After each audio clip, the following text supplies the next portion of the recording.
کہ جنت کس کے لیے ہے؟ اس کے لیے ہے جو زمین میں تکبر نہ کرے۔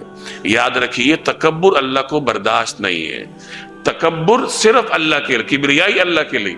ہم کہتے ہیں نا اللہ اکبر، تمام تر بڑائی اللہ کے لیے، تو ہم یہ تسلیم کرتے ہیں کہ انسان کے لیے کوئی بڑائی نہیں ہے، انسان کے لیے صرف عاجزی ہے۔ بڑائی کس کے لیے؟ اللہ کے لیے۔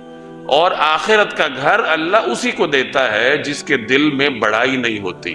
جیسے حدیث کا مفہوم ہے کہ جنتی کا دل معصوم چڑیوں یا معصوم پرندوں کی طرح ہوتا ہے۔ چڑیا ہوتی ہے نا، معصوم سے پرندہ ہے، نہ اس کے اندر کوئی تسلط غلبے کا احساس ہے، نہ اس کے اندر کوئی تکبر ہے، نہ اس کے اندر کوئی انتقامی جذبہ ہے۔